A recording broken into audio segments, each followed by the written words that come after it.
5 years ago this week, the United States invaded Iraq, beginning a war that still goes on to this day. The war is most certainly an issue in this campaign, but it was much more in the forefront back in 2006 when Ned Lamont challenged Senator Joe Lieberman.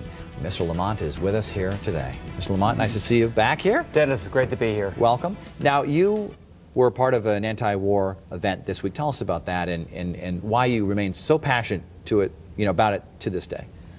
I thought it was a tragic choice for this country, the invasion of Iraq 5 years ago. And I was a private citizen 2.5 years ago, and I jumped into the public arena. I really thought it was time to have a real debate about why we're there. Was it making America safer? And I think now it's 2.5 years later again, and I did. I went around the state yesterday on the 5-year anniversary. There were a number of vigils, and America's no safer. We're a lot poorer. There's been some diminution of violence in Iraq, but a lot of it's spilling over to Afghanistan. And I think now is another time for us to have an old-fashioned debate about why we're there and what we could do to change the course of the war. You, of course, have endorsed Senator Barack Obama, who was against the war from the onset. This week, he said that the Iraq war really is one of the roots of the problems of our current economy. Do you agree? Oh, I do. Look, since the invasion, the price of oil has more than tripled. The dollar has plunged in value. And it's really been all Iraq all the time. And I think that $1 trillion that we've borrowed, much of it from the Chinese, that we spent on the war over there, if some of that was invested in the United States of America, some of that was invested in transportation and clean energy, we'd be a very different economy today. How do you feel when people say the Iraq war isn't that big of a deal now in this election as it was 2 years ago? Well, again, there's been some diminution of violence, and for that we're all very thankful. We can talk about that. It's gone off the front page of the paper, but still, it's $250 million a day. And the violence throughout that region is severe as ever. And I think it's very important to hold our elected officials' feet to the fire and keep the candidates aware of what this is doing to our country, both in terms of national security and jobs. Do you think the surge is working? Look, I think my hat's off to the troops, and I think it's been a big tactical advantage in some areas. But my hat's really off to the Iraqi people. If there's been one big difference between now and 2.5 years ago, it's the Sunnis in the Anbar province, Dennis. They're going right after al-Qaeda. That was the most dangerous part of Iraq back when I was campaigning. And today there's a relative peace there. The Shias in the southern part of Iraq have a fragile ceasefire. And I used to hear a lot of people say, when the Iraqis stand up, we'll stand down. And, well, they're beginning to stand up, and I think this is our chance to let them know we're not going to be there forever and to change the course and hold their feet to the fire to make the necessary political compromises that can bring some real peace to the Iraqi people. On the anniversary of the war on Wednesday, we heard a lot from Senator McCain, we heard a lot from Senator Obama. Senator Clinton didn't have too much to say that day about the war. How would you characterize her vote for the war and her stance on it now? She made a mistake in that vote for the war, and she's all but said that. And but she won't say the word mistake. No, it's not her favorite word. But here it is 5 years later. I think she, like Obama, have said, look, we ought to have a very responsible, phased redeployment over the course of, year and a half. Couple that with an energetic diplomatic and political offensive, work with those other countries in the region, and that's how we can bring some real peace to that region. Let's go talk background about your support for Barack Obama. When did it begin? When did you meet him? When did you decide you wanted to endorse him? Well, I followed Obama for quite some time. I just think he's a real breath of fresh air compared to what we're used to down in Washington, D.C. And I think he gives us the best opportunity to change the way we're doing business in Washington. And Lord knows, I think our government's failed us. It's failed us a lot, especially in the last 6 or 7 years. So I was active in Chris Dodd's campaign. I was proud to go to Iowa and campaign for him. I think Chris was a real champion for the Constitution in particular.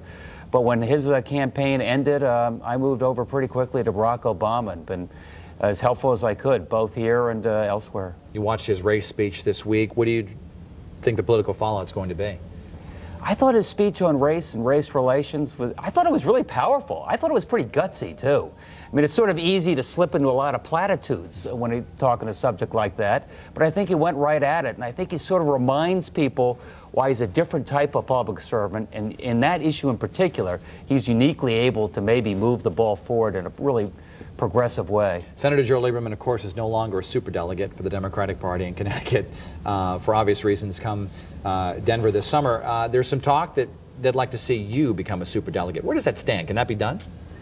Well, I'm not quite sure where it stands, but I think I'm going to be a delegate. The Obama campaign has, asked me to run. I think they voted recently for the caucus delegates. I think they will now vote on the next round of delegates, and I'm very hopeful I'll have an opportunity to be one of them, and I cast a proud vote for Obama.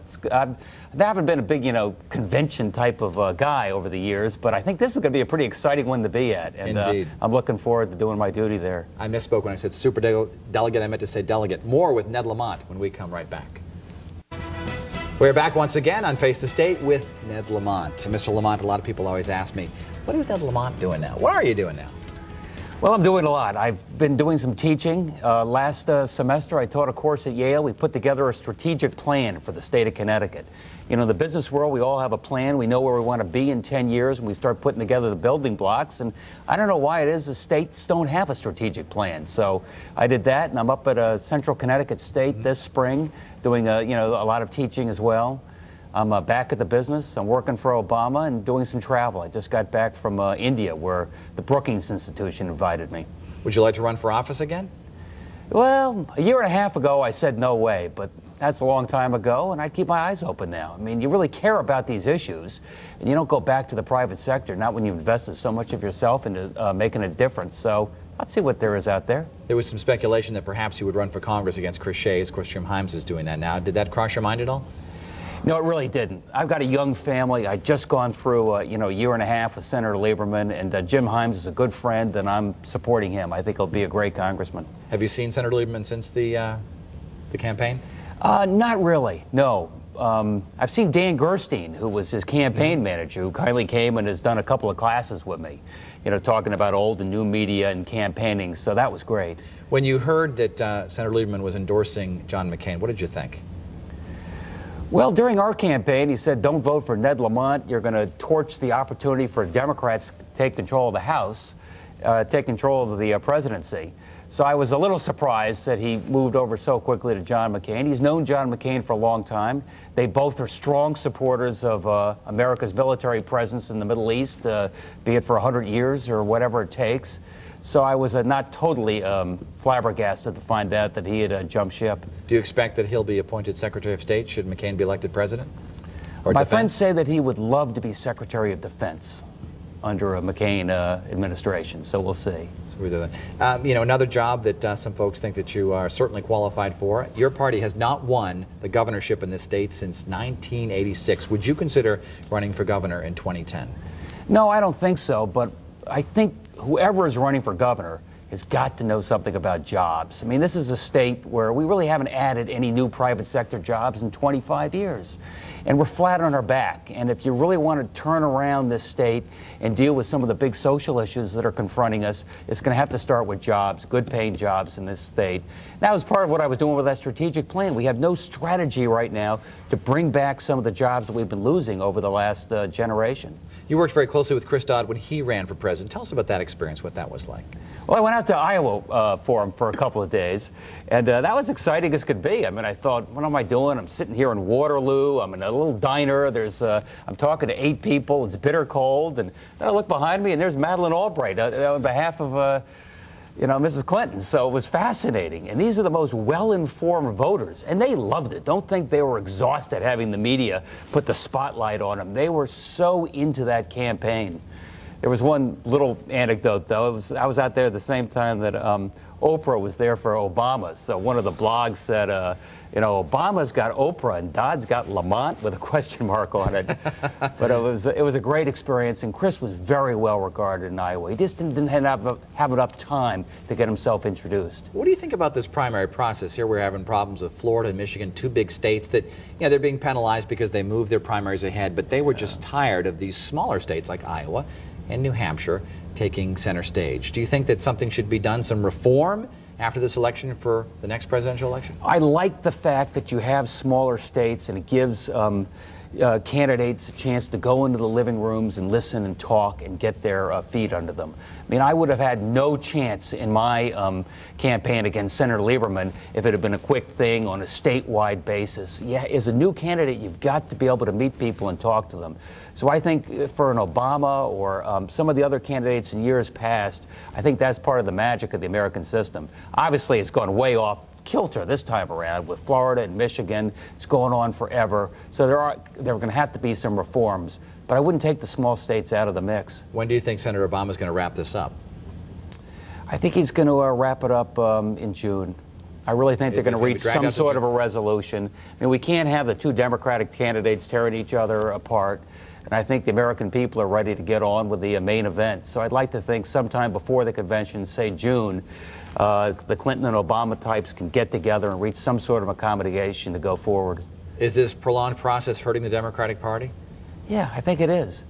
I mean, you know, I think right now they're sort of emphasizing the negative. I think, you know, for a guy like Obama, you know, he really wants to talk about the issues. He wants to be different. And he keeps getting, you know, sort of dragged back a little bit by some of the attacks on him. And I think it'd be really helpful if he could start focusing on John McCain and talking about the national issues that are confronting the country. Ned Lamont, always a pleasure. We hope you'll join us again on this Dennis, program. nice to see you. We'll see you this spring and summer.